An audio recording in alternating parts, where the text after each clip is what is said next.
side shots nila. Nice move by Jordan Salvador. Everything but the girl. Meantime, here's Artadi. Artadi steps on the gas. Butik na maagaw. Ayun, tuluyan ng naagaw. Turnover. And here's James Yap on the move. James Yap against Macapagal. James Yap zigzagging inside. Nasa kanya pa rin ang bola. And now he loses it.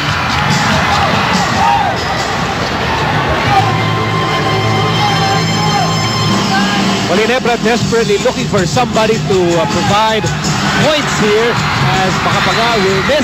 Ito na naman si Simon. Simon on the move. Simon lost the handle. Last touch on Artadi. It seems para sa Pure Foods, every time they have a chance to run, they are going to test itong transition defense ng Barangay Ginebra, especially pag nandyan si Peter Jun Simon.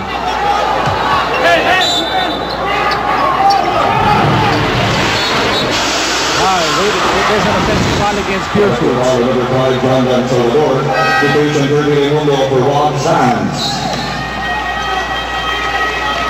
Si Salvador ang nahuli, trying to create a moving wall. That's a big wall right there. Napakalapad ko. Naghabol po ang Ginebra dito. In the early moments of the second quarter, Macapagal sends it over to Mamarin. And now Artadi against Simon. Here's Salvador. 4-3. No go.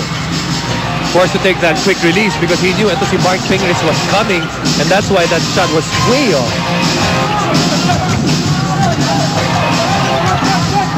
Here's Pingris. Had advantage against Salvador. Pingris in the run, and he will miss. And he got the rebound, and he goes up, and he will score.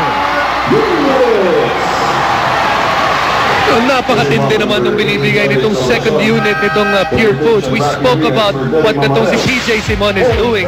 And what about ito si Mark Pingris? He has the height advantage, gets that first attempt, but he doesn't quit on it. Ito si Mark Pingris gets his fifth point. But the good thing about dito kay Mark Pingris ay apat na yung kanyang rebound.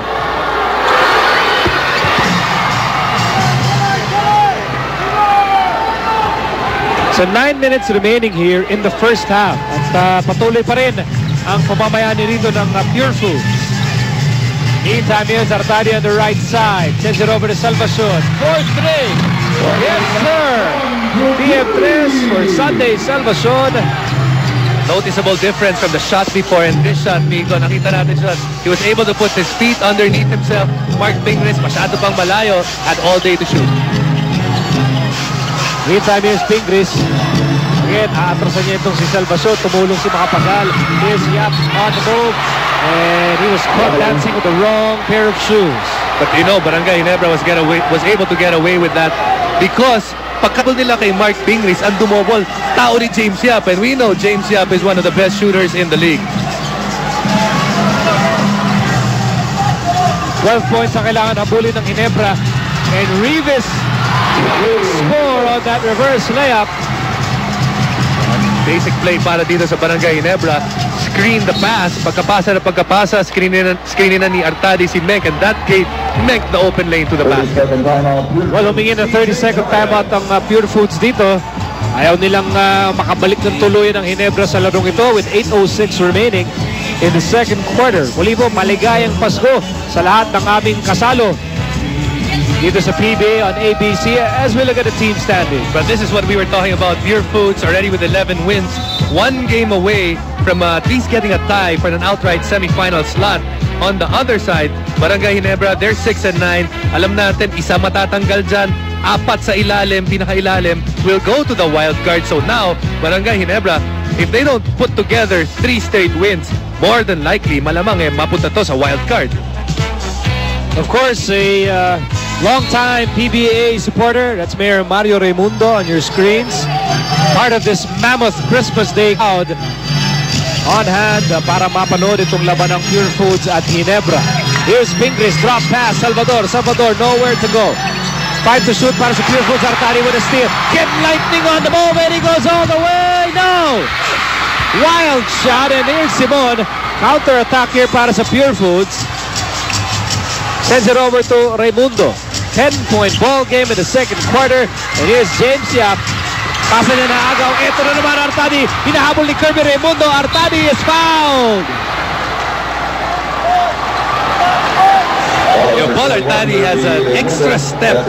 His moves right now. Alam naman natin, Paul Artadi came from Pure Foods and he's really getting a renaissance of his career now that he's with Barangay Ginebra.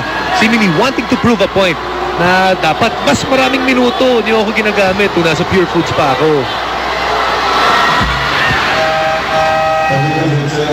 Ginebra has no problem with speed today. Their biggest problem is shooting. As you look at our swimming hero, national swimming hero, Miguel Molina. Also watching this game. At mamaya, siya po'y bibigyan ng parangal ng PBA at the start of the second half. Alam mo, papasisirin, papahanap yung piso. Gold medal ata yan. You know, and that's already the second time that Miguel Molina has a rich medal haul para sa ating bansa. Thank you and congratulations dito kay Miguel Molina. PM3 na naman for James Yap, and he's in double figures with 10. At balik na naman sa 13 ang abante ng Pure Foods, 36-23. At tinulak ni John Dan Salvador etong si Eric Meng.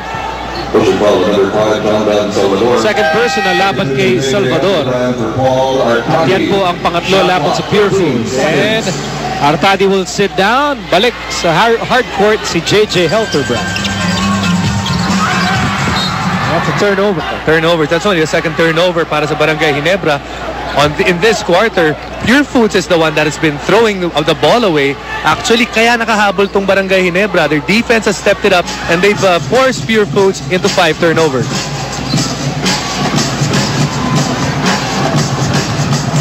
Halos nangangalahati na tayo dito sa second quarter.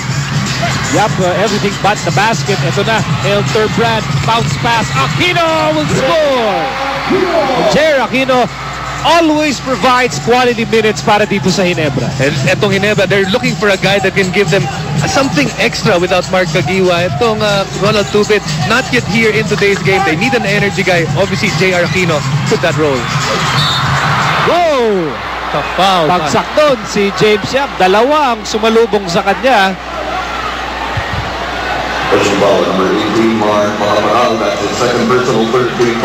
Second personal against Macapagal. Ito nangyari dyan. Ito, Mark Macapagal making sure that James Yap won't be able to get that basket. And Rafi Rivas, he's the secondary defender. Oh, the crowd showing their love for James Yap. Of course, in basketball parlance, that is absolutely respect. You should know. I know, they respected me so much. Yes, I respected you a lot when you were in college. And I showed my love a lot also. Every time you touched the basketball. Meantime, James Yap, second free throw is good.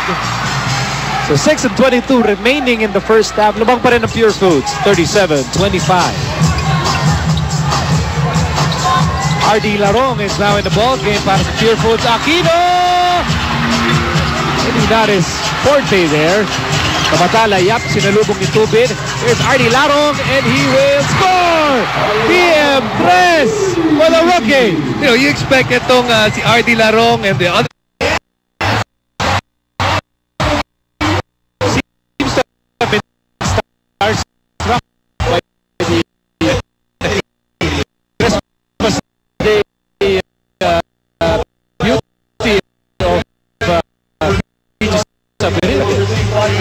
you know, probably just water in his eyes. or chlorine. Either way. On his ears, in his ears. All right, you're catching a slice of this mammoth Christmas Day crowd. Halos 19,000 ang nagsigsigan dito sa loob ng Big Dome para mapanood ang Christmas Day presentation ng PBA on ABC. Merry Christmas sa inyong lahat. Nico Halili alongside Jason Webb. Kasama rin natin dito Dominic Uy, Peaches Aberin, and of course earlier today you heard the voices of Richard Del Rosario and Kirito Henson, who brought you the first game earlier, Red Bull against Alaska. Alaska winning by a big margin over Red Bull. Ronald Tubig gets a PM3. Oy! Helterbrand at si RD Larong locking horns on the opposite side of the court. What seems to have happened there? Parang hinila ni Helterbrand itong si